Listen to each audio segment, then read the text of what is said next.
Well, welcome along to the Timeform Sporting Life Weekend Best Bets. David Ord, joined by Kieran Clark and Matt Brocklebank. Now, we're realists here. We're not looking ahead to the greatest weekend in the world. We're a week out from Aintree. Mother Nature's doing her best to spoil the party. But we have got some interesting racing.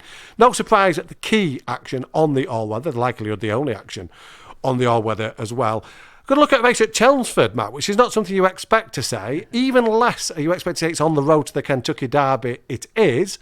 And it's attracted an interesting field and an interesting runner from Ballydor. We're going to get the time for ratings up on screen. Capulet, the Royal Lodge third, is the horse. But looking at that, 114, 113, 113 weight-adjusted ratings, this isn't a penalty kick. It certainly isn't, Dave. And when you think about Aidan O'Brien's record around this time of year, we've seen plenty of horses of this ilk beaten in the past. Doesn't mean that they're not going to be potential champions even as 3-year-olds. We've seen plenty of them beaten in trials. I'm not sure we're calling this a classic trial. I know a bunch of these do have entries in Irish Guineas and Derbies and various races.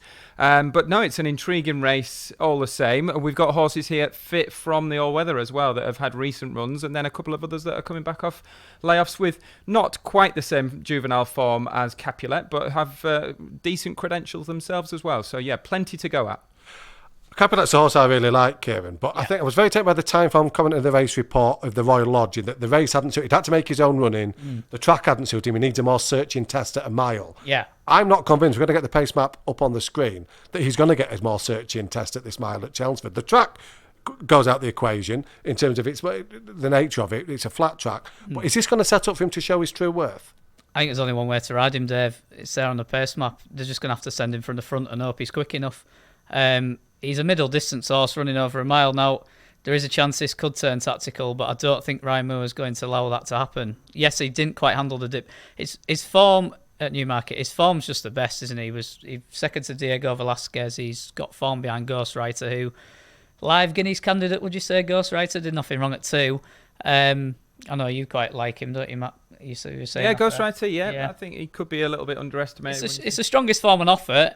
It's just, is he quick enough at a mile? He might be a stronger horse now with that winter on his back. But yeah, I can see Ryan Moore pressing on from a long way out and just hoping he's going to gradually run the sting out of some horses with pretty good form on, and the Carl Burke horse, Cuban Tiger, was it? Cuban Tiger. As you had the point, both fit from the all-weather. Various parts of the world all-weather in Orn's case, but they're arriving race fit. First time cheap pieces on as well, but do you think he can overturn that form from Good Friday? Very quick turnaround as well. Yeah, I'm not really going to trust that form. No, I don't think. It was a bit strange. The Godolphin horse sort of reared coming out of the stalls. I thought Orn was a bit sluggish as well, and maybe looked like that one would come on for the run. I could see him maybe reversing the form. Don't know. Cuban Tiger just looks a little bit paceless. I know he sort of ground down the Andrew Baldwin horse. I don't think I like his sharper track round the bends. No, I'd be against him of those that have run recently. I do think there is a bit of a lurker here, It's Dave. with your live one, Matt. Go on. Yeah. Well done for finding a lurker in this. There are a couple of potential value alternatives. I don't mind the Ben Brookhouse horse down the bottom, but the one I really like is Bracken's Laugh, trained by Richard Hughes, who has his horses in really good form. Look, it is a bit of a flyer with Bracken's Laugh, but we're being well compensated. He's about 10 to 1 maybe. He won first time out as a 2-year-old last year in what is traditionally quite a good conditions race at Newbury.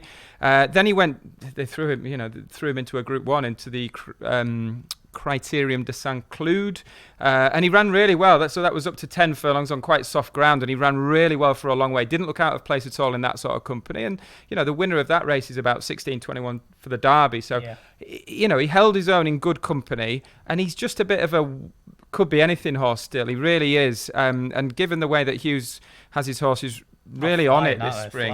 Absolutely flying. He has a 20% strike rate at Chelmsford as well over the years, and following all of his horses in the last 5 seasons, £1 level stake, you'd be 70 quid up. So I do think there's a little bit of value in that 10 to 1 about Bracken's Laugh, who is a really, really interesting horse. He's a son of Zoffany, isn't he, I think?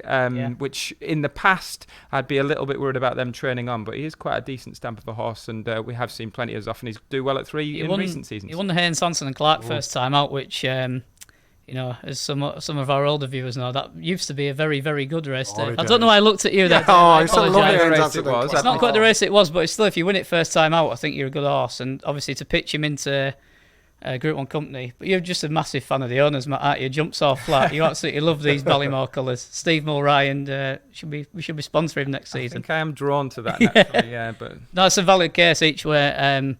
I think Capulet's the best horse in the race. Do I think these are his ideal conditions? Possibly not. So, yeah, no bet for me, but I might follow you in, Matt, each way on Bracken's Laugh, and we'll be laughing at after this runs, hopefully. We won't be laughing in a minute because we've got selections for the two big handicaps as well. One each for one of them. So I'll let you go first, Kim. What's your Kempton bet on Saturday for us then? Yeah, in the Rosebery mile and a half handicap, I quite like Chillingham for Ed Bethel, who has his string in good form. He's still lightly raced for his age. He has some really strong form in the book. He was 4th in the Copper Horse handicap at Ascot last year behind Boban and Absurd. Really, really strong form that. He ran in the November handicap. Now, they got him qualified for Good Friday, but there wasn't a race for him on Good Friday. He's a mile and a half horse, and there was a race over a mile 2 and a race over 2 mile. He got beat by Pridwen last time, who won the marathon. I think there's some juice in his price, about 13-2. His horse I really like. I was at Thirsk when he won his seasonal reappearance last year, so he goes really well fresh. Mid-90s, I still think there's some scope off that mark. Wouldn't be surprised if he ended up an Eber horse or something like that this year. 13-2, I'm all over him, chilling him in the Rosebery. Well, leg one potentially for an each way double here for the best bets video. Matt, what's your fancy and in which race?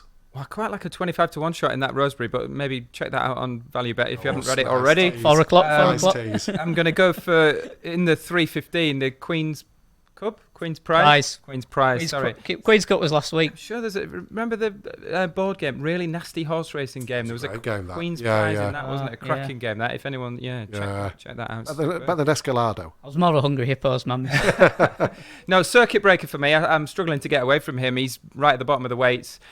Stall 1, James Doyle. Now, this is an interesting horse. He was with Rafe Beckett, was going through the grades, really progressive handicapper over a mile and 6, 2 miles towards the end of last season. He's changed hands for big money. He's John Joe O'Neill. So presumably there's a jumps campaign somewhere in the career later on. So maybe significant that he comes here with Doyle on. And I think he is a well-handicapped horse. He's only gone up £2 for finishing second to that Urban Outlook of Baldins, who went on to finish second at York subsequently.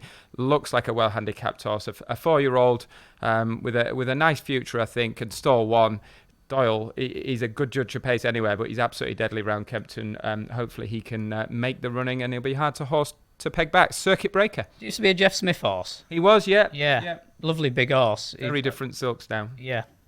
There you are. 2 selections for the big handicaps at Kempton on Saturday. Nice each way double there to get us ready for Aintree next week. Talking of which, we'll have daily best bets previews for the great meeting. Of course, a full guide to the Randox Grand National itself on Saturday. But before then, good luck with your own bets this weekend. Thanks to Kieran and thanks to Matt. And as I say, can't wait to get stuck into that Aintree action next week.